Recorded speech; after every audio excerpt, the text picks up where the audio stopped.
Hello friends good morning चले आसलाम नतून एक भिडियो निये तोमादेर काछे आमी शम्पार लाइफस्टाइल चैनेले सकालबेला एखन এই এক গ্লাস জল সারা দিনের প্রশান্তি এনে দেয় তোমরা জানো বিউটি জল খা মানে ঠান্ডা জল আছে এই যে আমার মেয়ে আরেকটা মেয়ে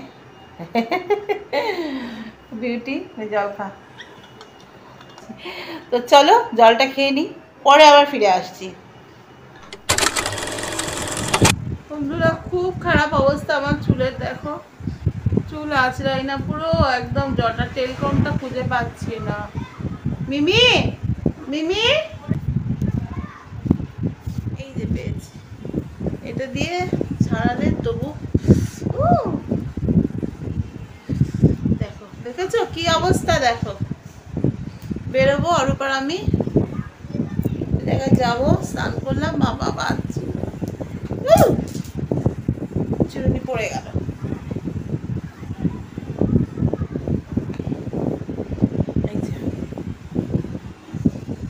বিউটি এসে তেল দিয়ে এরকম করে ছাড়িয়ে দেয় আমরা পাচ্ছি না থাকে চুলটা গরমকাল কোনো ব্যাপার না চেনা বামনের কইতে লাগে না সবাই চেনে এটা শম্পা দাস অতএব কোনো চাপ নেই চলো ক্লাচারটা কালো ক্লাচারটা ভেঙে গেছে এই জন্য এখন এই ক্লাচারটা লাগাচ্ছি তো ছোটো যদি আমার হয় না কিন্তু বাধ্য হয়েই লাগাচ্ছি মিমি গাই গাই করছে কারণ মিমি ক্লাচার আমি লাগিয়ে যাচ্ছি এটা ক্লাচার আমাকে কিনতে হবে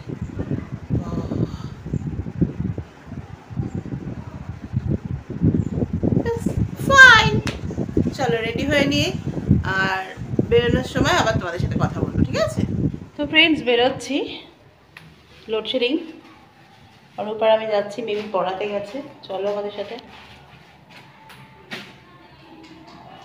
ও আমার চশমাটা দাও চশমাটা ওই দেখো আমি যাচ্ছি চশমা পরিনি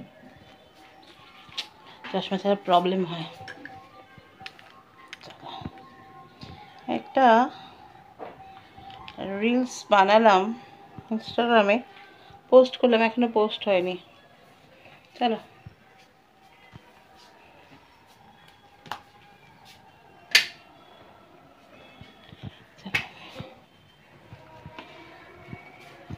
গরম লোডশেডিং হয়ে গেল সুইচগুলো অফ করে দাও শুধু এই ঘরে সুইচটা জ্বালিয়ে রাখো একে গরম তার মধ্যে প্রচণ্ড লোডশেডিং হচ্ছে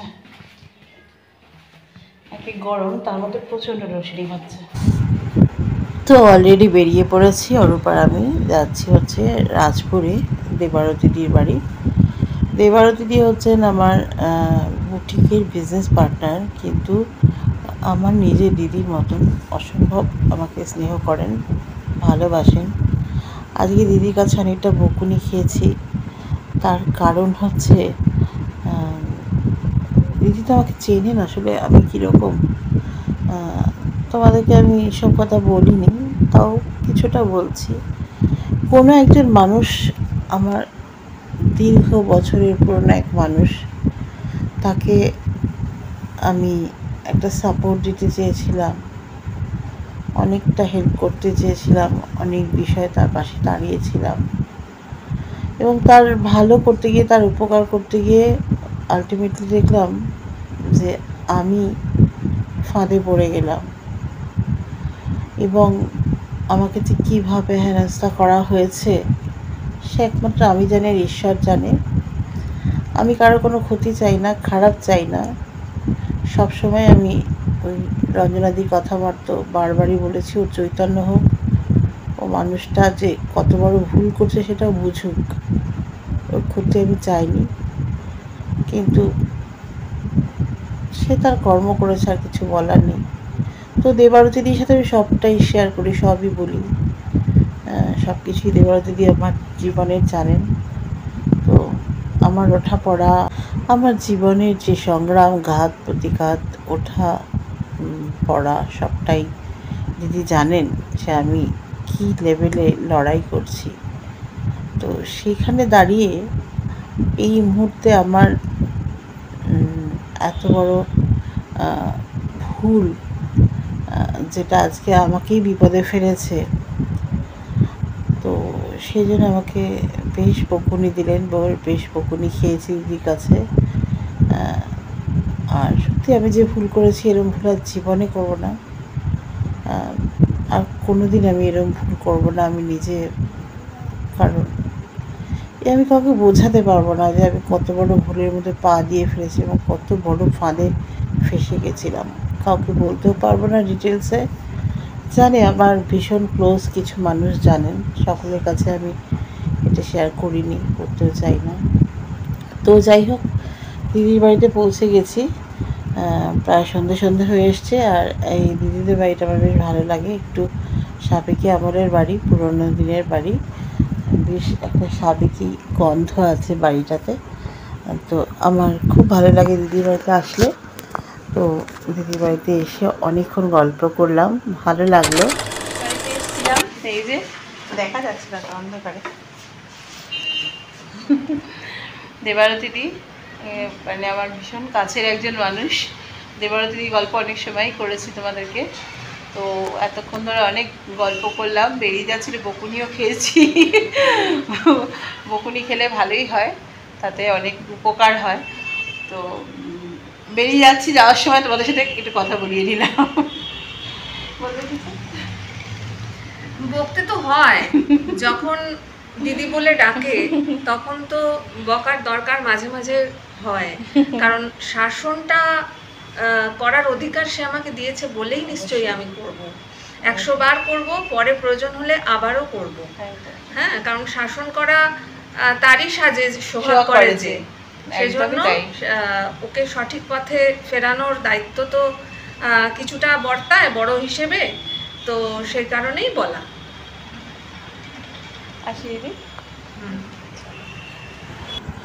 তো দিদির বাড়ি থেকে ফেরার পর মন টন একদম ভালো লাগছিল না। নিজের ভুলের জন্য, নিজের কৃতকর্মের জন্য বড্ড অনুশোচনা হচ্ছিল। এই বিছানায় শুয়ে শুয়ে অন্ধকার ঘরে আমি ওই আকাশের চাঁদটা দিকে এক দৃষ্টে তাকিয়ে তাকিয়ে ভাবছিলাম যে আমি এত ভুল কেন করে ফেললাম। জানি না, এই কথা বারবার ভুলবার চেষ্টা করছি, কিন্তু আবার সেই ফিরে ফিরে আসছে। কি হবে আমি জানি না, আমি কি পাগল হয়ে যাব কিনা জানি না। তো এদিকে অরূপ পরোটা খেলো, আর আমার কিছু বানাতে ইচ্ছে করছিল না। অরূপের মতন আমি কটা পরোটা বানিয়ে দিয়েছি, আর মিমি বললো পাস্তা বানাবে, তো ওই যে পাস্তা বানিয়েছে। তো ওইটাই রাত্রে খেলাম, আমি আর রান্নাবান্নার দিকে যাইনি। তো ভিডিওটা এখন কমপ্লিট করতে পারলাম না, সকালবেলা কমপ্লিট করব। আর যে কথা বলেছিলাম তোমাদের জন্য, কমিউনিটি পোস্ট দিয়েছিলাম যে কোনো মানুষকে উপর থেকে দেখে বা তার কথা শুনে তার প্রতি জাজমেন্টাল হওয়া ঠিক নয়। তো সেই সাবজেক্টটা নিয়ে আমি সকালবেলা আবার ফিরে আসি।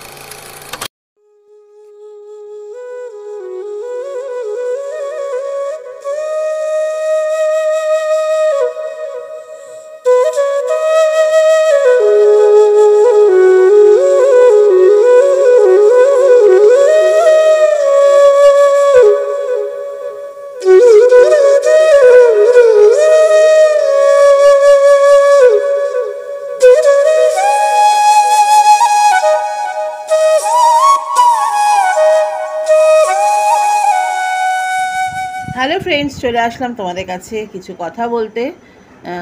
গতকাল ভিডিওটা কমপ্লিট করতে পারিনি, ফলে আজকে সকালটা দিয়ে আজকের ভিডিওটা শেষ করব। তো যে কথাটা তোমাদের বলেছিলাম, তোমরা থাম্বনেল দেখে ভিডিওটা দেখতে এসছো, যে আমরা মানুষকে অনেক সময় ওপর থেকে দেখে বা তার কিছু কথা শুনে জাজ করে ফেলি। তা তেমনটা আমাদের করা উচিত না। আসলে আমরা প্রত্যেক মানুষই না কোথাও যেন নিজেদেরকে খুব বিচারক মনে করি। সব কিছুর বিচারের দায়িত্ব আমার হাতে। কোথায় একটা কি ঘটলো, কোথায় কি হলো, তাই নিয়ে আমরা বড্ড বেশি জাজমেন্টাল হয়ে পড়ি। কেন বলছি, আমার লাস্ট দুদিনের ভিডিওটা যা দেখেছেন, তার মধ্যে আমার দুদিনই দুটো কথা আমার কাছে এসেছে। এর আগের দিন মানে আমাকে একজন জিজ্ঞাসা করেছেন, আমার অতি পরিচিত একজন ব্যক্তি, যার সাথে আমার ফোনে কথা হয়, আমার আমার আমার পরিচিত একজন মানুষ, ঠিক আছে না, তার উপর আমি রাগ করিনি, তাকে তার প্রশ্নের উত্তরটা আমি দিয়েছি। ফোনেই বলেছি, কিন্তু তা সত্ত্বেও তিনি আমার ভিডিওর একটা বিশ্লেষণ করেন আমাকে মাঝে, মানে ভিডিওতে তার কিছু মনে হলে আমাকে ফোন করে বলেন। আমার প্রত্যেকটা ভিডিওই দেখেন তিনি, আমার খুব ভালো একজন ভিউয়ার্স। তো তিনি আমায় জিজ্ঞেস করলেন যে আচ্ছা, তোমার পরশুদিনের ভিডিওটা দেখে বলেছেন তুমি সব কিছু কেন শেয়ার করো, তুমি এই যে বলছিলে ভিডিওতে যে আজকের ডেটে আমার ফ্যামিলি ইনকাম জিরো, এটা বলার কি দরকার ছিল? তো আমি জানি না তিনি কি মনে করে বলেছেন, বা কোনো ভিউয়ার্সের যদি কিছু মনে হয়ে থাকে তার জন্যই আমার ভিডিওটাতে মানে এই কথাগুলো বলা দরকার। দেখো, প্রত্যেক মানুষের জীবনেই ওঠাপড়া থাকে। তো আমার লাইফে ওঠাপড়া আছে। কখনো আমি খুব ভালো পরিস্থিতিতে থাকছি, কখনো আমি খারাপ পরিস্থিতির মধ্যে পড়ছি, হতেই পারে। এটা তো মানে জীবন চক্রের মধ্যে এটা এক একটা পার্ট, তাই না? তো এখানে লুকানোর তো কিছু নেই, বা মিথ্যে বলার তো কিছু নেই। যেহেতু এটা আমার লাইফস্টাইল ব্লগ, তাই জন্যই আমি সব শেয়ার করি। আর আমি এটা আমার অবশ্যই আমি ভিডিও মানে ব্লগিং করছি যাতে এই চ্যানেলটা দাঁড়ায় এবং এখান থেকে আমার আর্নিং হয়। আমি প্রফেশনালি এই ইউটিউব চ্যানেলটা করছি। তো সেখানে আমি যদি আমার ভিউয়ার্সদের জানাই যে আমি এক খারাপ সিচুয়েশানে পড়েছি, আমার ভিডিওটা তোমরা একটু দেখো, তাহলে আমার ভিউ বাড়বে, আমার ওয়াচ টাইম বাড়বে, এখানে তো অপরাধের কিছু নেই। আমি তো বলতেই পারি, সবাই বলে, আর সবাই বলুক আর না বলুক, এখানে অন্যায়ের কি আছে? আমি একটা অ্যাপ্রোচ তো রাখতেই পারি যাতে আমার ভিডিওটা দেখে লোকে, আর তার জন্য একটা সামান্য সত্যি কথা বলাতে কোনো অসুবিধা তো নেই। কারো যদি আর্থিক সিচুয়েশান হঠাৎ করে খারাপ হয়, তার জন্য তো সেই মানুষটা দায়ী নয়, তার জন্য দায়ী হচ্ছে সারকামস্ট্যান্স। তো হঠাৎ করে কারোর যদি ইকোনমিক্যাল কন্ডিশন খারাপ হয়ে থাকে, তো সেখানে অপরাধের কী আছে? সেটা যদি বলেও থাকি, অন্যায় তো কিছু নেই। তো সেই জন্যই কথাটা বলেছিলাম যে এই মুহূর্তে জিরো, পর মুহূর্তে কী হবে কেউ জানে না। হয়তো খুব অল্প দিনের মধ্যে, হয়তো না, এবং আমার বিশ্বাস যে যেহেতু আমি খুব সোজা পথে আছি, একদম সৎ পথে আছি, সবসময় ভাবি যে আমার দ্বারা অন্যের ভালো হোক, কিন্তু কারো যেন কখনো ক্ষতি না হয়। ইউনিভার্স তো সব দেখছে, সব শুনছে, সব জানছে। অতএব আজকের এই সিচুয়েশানটা পাল্টে যাবে, এটা আমার বিশ্বাস, এবং আস্তে আস্তে পাল্টে যাচ্ছেও সব কিছু, একটা ছন্দে ফিরে আসছে। অতএব এখানে লুকানোর কিছু নেই, এই একটা বিষয়। গতকালকের ভিডিওটা দেখে তিনি আমাকে জিজ্ঞাসা করেছেন যে তিনি আমাকে জিজ্ঞাসা করেন, আমি যে তার উত্তর দিই তিনি কিছু মনে করেন না, তিনি কিন্তু আমার প্রতিদিনের ভিডিও দেখেন, ঠিক আছে? গতকালকে ভিডিওটা দেখে আমাকে উনি জিজ্ঞেস করেছেন, ওই যে আমি বললাম যে মন্ত্রশক্তি থেকে মানে আভ্যন্তরীণ আমাদের ভেতরের শক্তির ভ্যালু অনেক বেশি, এই কথাটা আমি বলেছিলাম ভিডিওর মাঝখানে। তো তাই তো করে বলছে তাহলে মন্ত্রশক্তির কোনো দাম নেই? এই যে এত মানুষ পুজো অর্চনা করে মন্ত্র, আসলে আমার যেটা মনে হয় অবশ্যই মন্ত্রশক্তির ভ্যালু আছে। সেটা কি? মন্ত্রটা একটা আধার।